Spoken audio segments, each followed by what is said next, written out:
when you feel like you've lost and there's no coming back from it. The pain is so overwhelming. You're gonna fail at what you're supposed to be. Success is being who you are. You are already enough. For the first time in 1,000 years, I have no path. You are still worthy. I'm not supposed to be like everyone else, am I? Everyone fails at who they're supposed to be, Thor. The measure of a person, of a hero, is how well they succeed at being who they are. As Alan likes to say, we're all just a bunch of meat sacks. Just be. It's time for me to be who I am rather than who I'm supposed to be. I'm living in gratitude for the privilege of existence. Just live in that.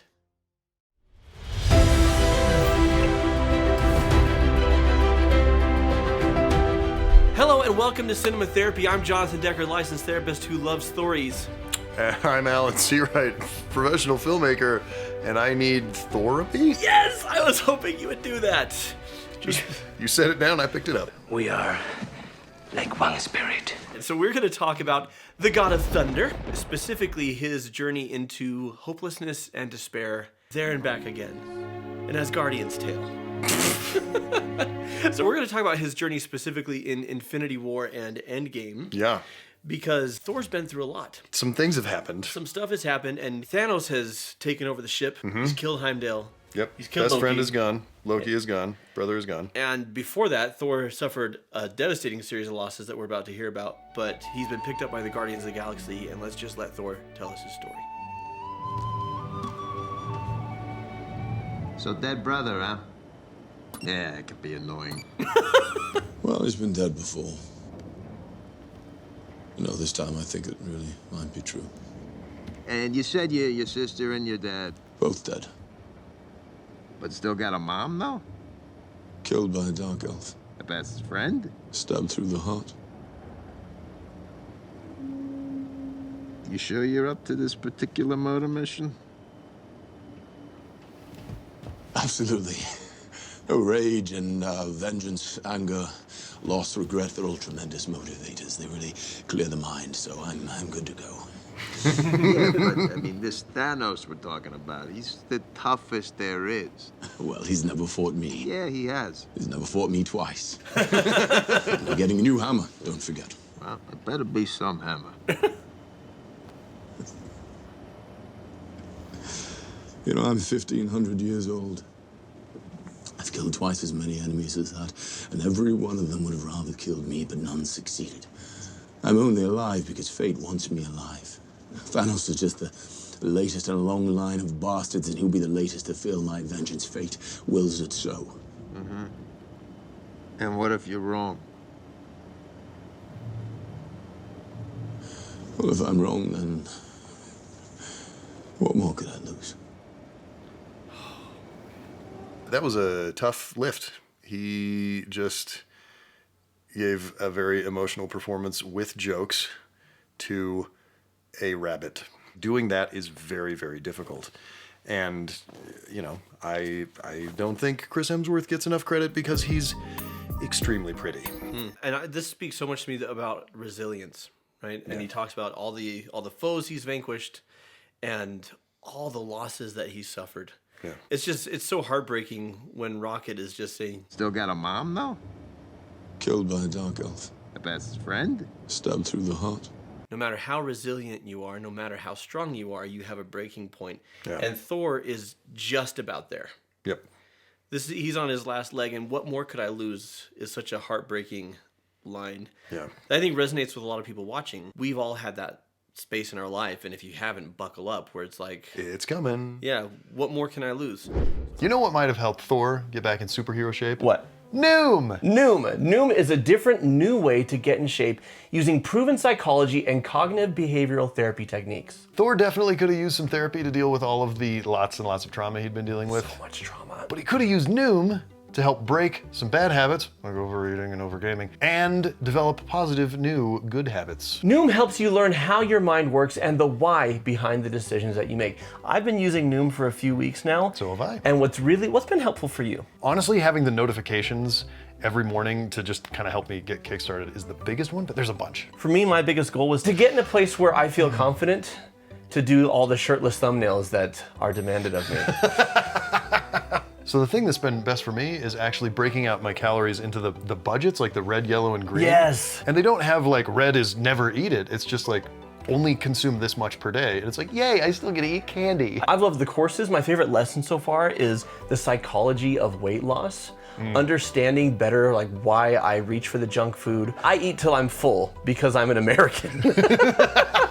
I eat until I'm tired because I'm an American.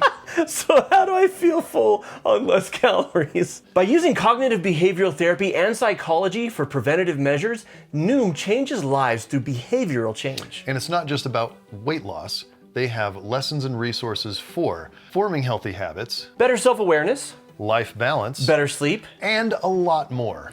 It's quick and easy to sign up and get started. Take your free 30-second quiz at noom.com/cinematherapy or click the link in the description to get started today. That's noom.com/cinematherapy to get started today. Not tomorrow, today, Do it. right now. So of course he gets his axe. He arrives in Wakanda like a badass with one of the best entrances ever, and then this happens.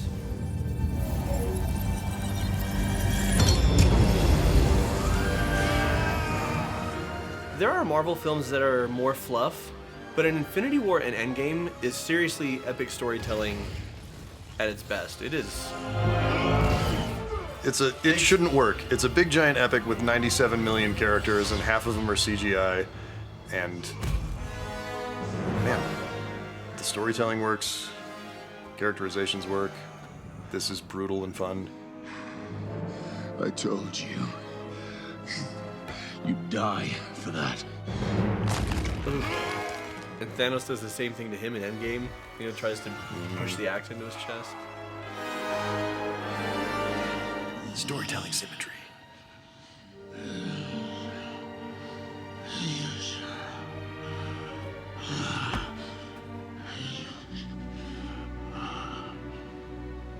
You should have gone for the head.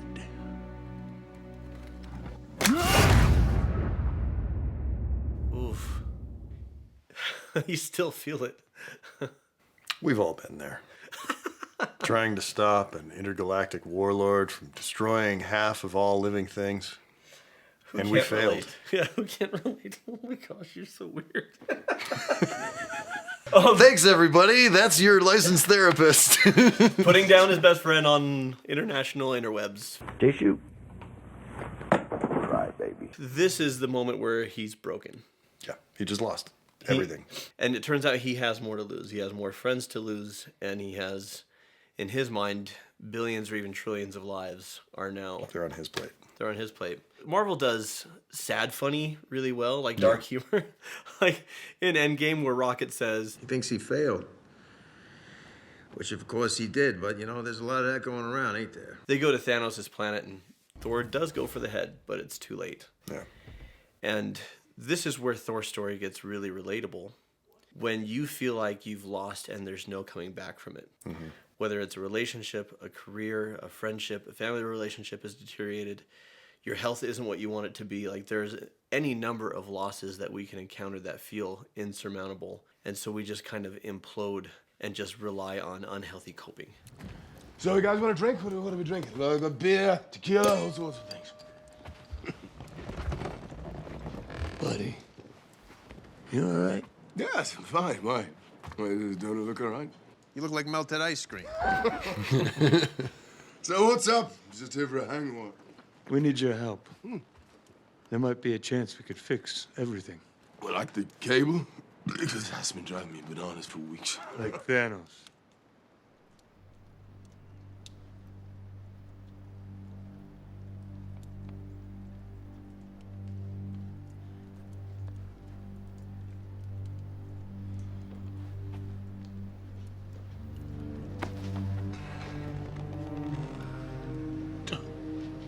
Sheila. Yeah, we don't actually say that name in here. It worked so much. Please take your hand off me. Now, I know that guy might scare you. Why would I be? Why would I be scared of that guy? I'm the one who killed that guy, remember? Anyone else here killed that guy? Nope. Didn't think so. Cool, why don't you tell everybody who chopped Thanos' big head off? Stormbreaker? Oh, who was swinging Stormbreaker?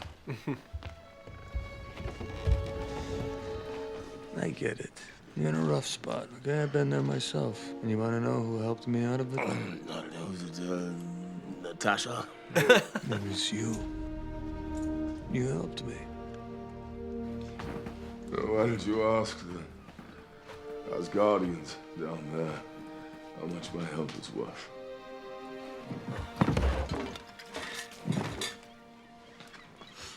The ones that are left, anyway.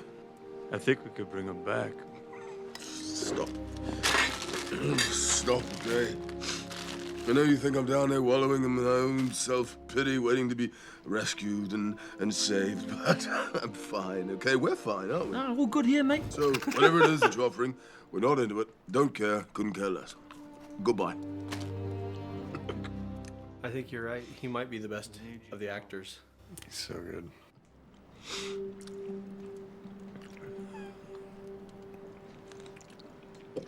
It's the little things. There's beer on the ship.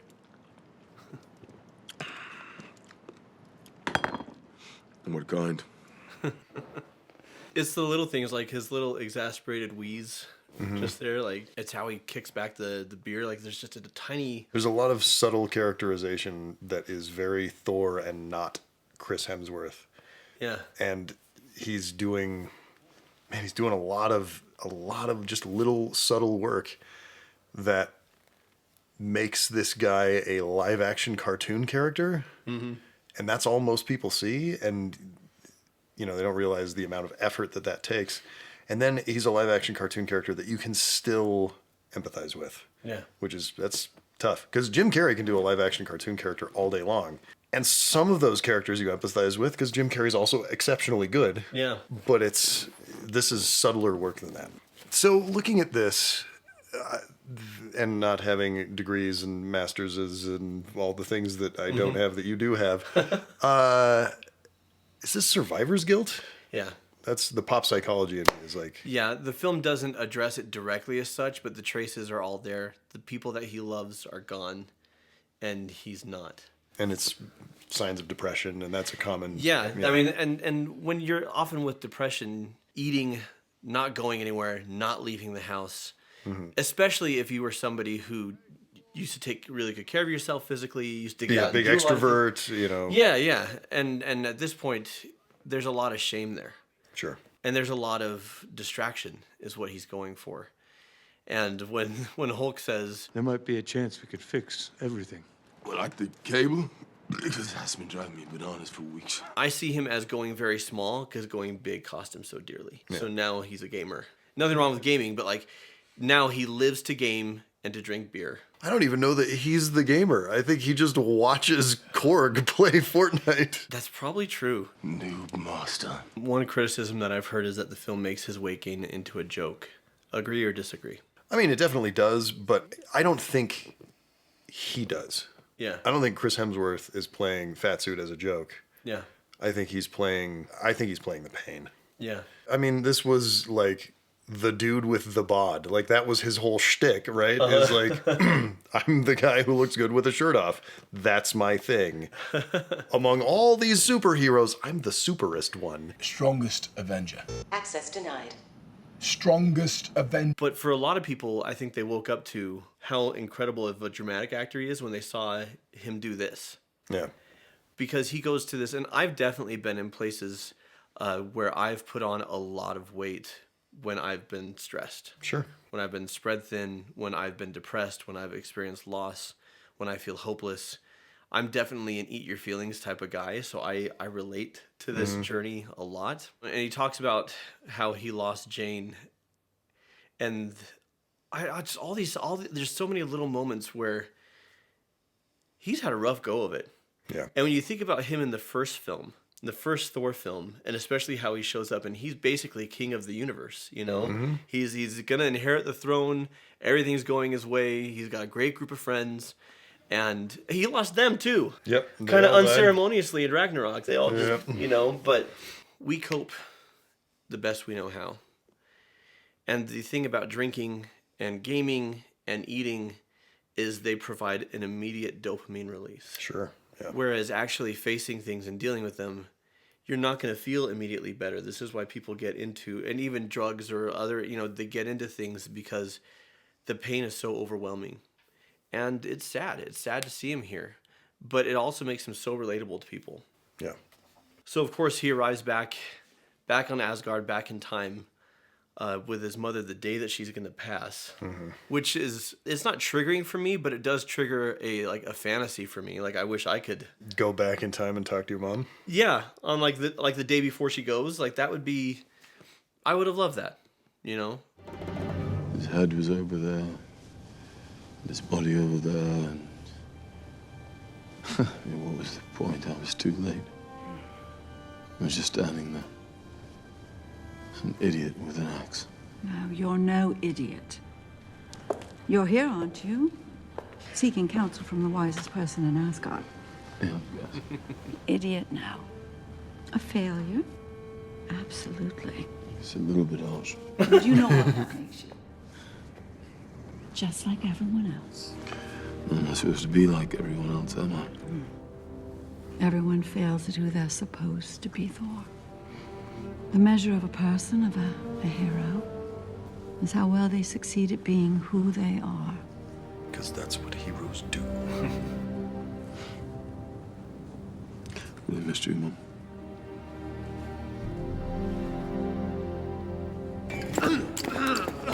Hi. You must be Mom. I got the thing. Come on, we gotta move. I wish we had more time. This was a gift. Now you go and be the man you're meant to be. I love you, Mom. I love you. And eat a salad. Come on, we gotta go. 3, 2. No, wait! What am I looking at? Oh, sometimes it takes a second.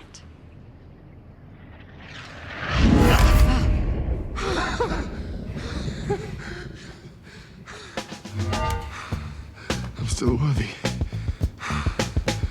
Oh, boy. Goodbye, Mom. And in true Marvel fashion, see, if this was like a DC movie, it would get really dark and moody, and then he would have this like ray of light come in. It's like, I'm still worthy. Because it's a Marvel movie, it's a joke. We play it as a quip, and then a cartoon rabbit goes, oh boy. And that's why some people prefer DC to Marvel, and some people prefer Marvel to DC, and, you know, whatever floats your boat. Yeah. Well, I would disagree, though. The actual moment of I'm still worthy, I don't think is a joke. It's very emotional, but they undercut it really quickly. Yeah. Man, Hemsworth, the elation on his face. So great. Is so beautiful. And a lot of people really related to that. You know, that my depression, my weight gain, my anxiety, all my failures, I'm still worthy. Yeah. You know? See, this is why I can't get behind Hollywood as the evil monolith. Because that's factually incorrect and dumb? Yes. Also, I mean, is there evil in Hollywood? Sure, there's evil in Mayberry. Like, absolutely. But, which was created by Hollywood. See, it's all part of it's the Illuminati. There are people who wrote this. They didn't need this arc to sell this movie. No, you didn't need anything to sell this movie. All you need is punchy, punchy, smashy, smashy. Exactly. And yet they decided to include a message that would help people. Yeah. And that speaks volumes to me about who's really behind the scenes and what are they trying to accomplish with this. How much did they pay you? I love the idea of an insult that's actually a compliment. You know, that when she says, you are a failure, he's like, that's a bit harsh. Everyone fails at who they're supposed to be. Something tells me that speaks to you. Why? Everyone fails at who they're supposed to be. I've failed at my mom's expectations of who I was supposed to be. I don't know what my dad's expectations were. I think I'm doing fine for him. I think his expectations were be a good dude. Yeah. I'm mostly there. My expectations of who I'm supposed to be, That's the harshest massively failed at That's over the and harshest over. one, yeah. And that's what Thor is dealing with right here, is whether he's internalized external expectations on him or he misread what other people's expectations were and created his own version of I have to be the perfect king and all of these things. Well, I think you're right. I think some of it was external. He was supposed to be king of Asgard. You know, he's supposed to be, to the people of Earth, he's a god, you know, all these things. He's supposed to be a hero and a defender. And as always throughout this series, Frigga knows best. And Frigga sees what's really going on. She did it for Loki. She's doing it for Thor. And it's such a powerful thing you are already enough. Yeah. You're already enough. You're going to fail at what you're supposed to be. Success is being who you are. And I don't know, the things that keep us from being who we are expectations, their pressures, their standards. I'm not saying standards are bad, but the standards should be set by you, right, as you're marching towards who you want to be. Right. As opposed to imposed on you by somebody else who's saying this is who you're supposed to be, right? And even then, sometimes we have to check ourselves because Thor had all these ideas about, I should be this, I should be that. And his mom's saying, just be. And that's the significance of having the I'm still worthy moment on the tail end of that conversation. Yeah. Is right now, Thor is somebody who has lost battle after battle, lost person after person, failed at what he tried to do, and has been letting himself go for years playing video games with Korg and drinking beer and eating pizza. And being a shitty king of the Asgardians. He's not doing any of the work, right? Yeah, he's neglecting his people, right? Yeah. I am still worthy. We tie worthiness to behavior instead of tying worthiness to existence. Right. And paradoxically, if we let go of tying worthiness to behavior, then we can behave well. Worthily. Or just because it comes from us. Right. It's organic.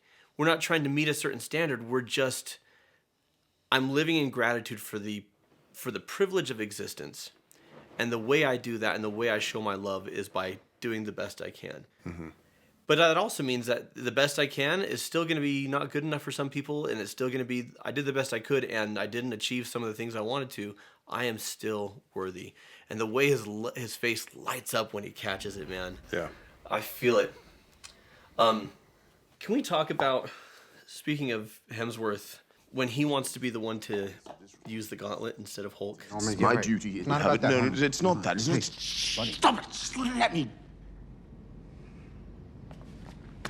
Just let me do it. Just let me do something good, something right. No. Once again, I love 2 steps forward, 1 step back in character growth because that's true to reality. Even though Thor had, in older movies, Thor would have I'm still worthy. He would catch the hammer, there'd be a burst of light, and he'd be rippled, muscly guy again. Mm. And then he wouldn't have any anxiety or insecurity problems the rest of the film, and he'd just go kick ass. That was how it was originally written and what the directors wanted to do. Did you know this? No. Chris Hemsworth lobbied to keep melted ice cream Thor body for the rest of the movie. That's genius. Yeah. He was like, look, guys, I shouldn't just immediately do this. Thor should have to deal with the consequences of his behavior. This should be an ongoing thing where I'm not perfect. Obviously, underneath all of this, I'm still Thor, so I can do all the Thor things. Yeah, yeah. But I've got the weight gain, and yeah, and that spoke to so many people. It was absolutely the right call. Yep. 100%. Because there are a lot of people who aren't gym rats, mm-hmm. who finally saw themselves in a superhero movie, mm-hmm. doing awesome, cool things. I did not know that. It's absolutely the right call. I love that he's had this moment with his mom. He's had this healing bit, and yet the sense of failure and insecurity is still there. Yeah. Because we heal in phases. We mm-hmm. heal in steps. And so he's not all better just because he had this experience. He's still, let me do something good, mm-hmm. right? And maybe he's got a little bit of buzz off of this. He's like, okay, I'm starting to get my mojo back, so let me be the hero. But he also wants to atone. Yeah. Right?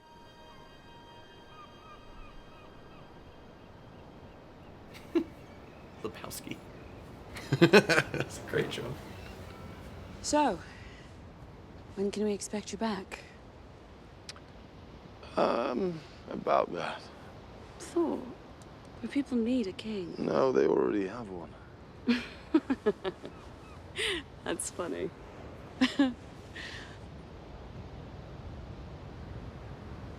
You being serious? It's time for me to be who I am rather than who I'm supposed to be. But you're a leader. That's who you are.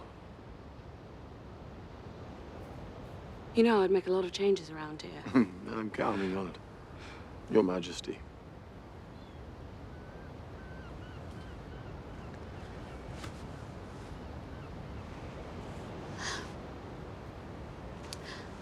What will you do? I'm not sure. For the first time in 1,000 years, I have no path. I do have a ride, though. Move it or lose it, airbag. Thanks, Rocket. Thanks, Bradley Cooper. This is, I mean, obviously a great setup for Thor: Love and Thunder, and we're going to see what happens. And Guardians 3, hopefully. And Guardians 3. And yep. I do think it's so wonderful. If you trace it all the way through the Thor films, he started wanting the throne, but the reason he wanted it is because this is my destiny. Yeah. This is how I please my family. This is how I please my people, right? And how many of us, okay, I'm going to do this with my life because I want to please my parents, or I want to please my friends, or because I've been raised to believe this is how I will find my worth.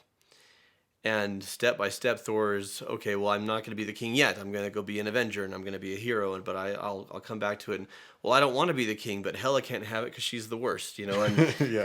and that ultimately he sees the Valkyrie as the best fit for this. She's great at it, yeah. When you talk about being who you are instead of who you're supposed to be, he doesn't know who he is. Right. And if you've seen the trailer for Thor: Love and Thunder, when it says, not every god has a plan, like,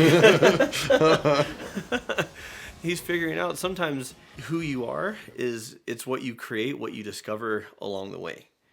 Oh, yes, please. Use knives. Use knives. I'm Groot. Oh, as Guardians of the Galaxy. Not necessary. There shall be no knifing one another. Everybody knows who's in charge. Me. Right? Yes, you. Of course. Of course. Of course.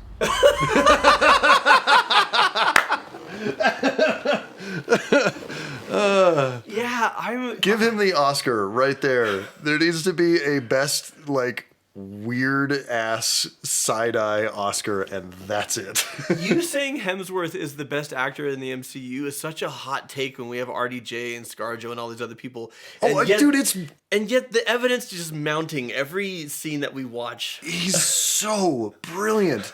I mean, Chris Pratt is a phenomenal comedic actor, and Chris Hemsworth walked into that scene and went, mine, and stole the whole damn thing and ran off with it.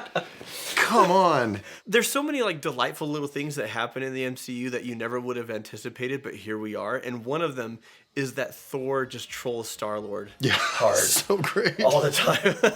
And it's just like the thorn in his side. Like it's such a thorn in his side. No. No. Yucky. Everyone fails at who they're supposed to be. Yep.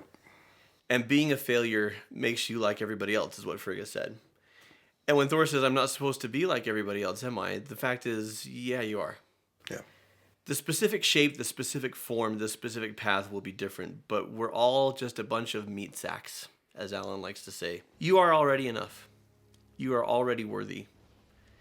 You don't live worthy to become worthy.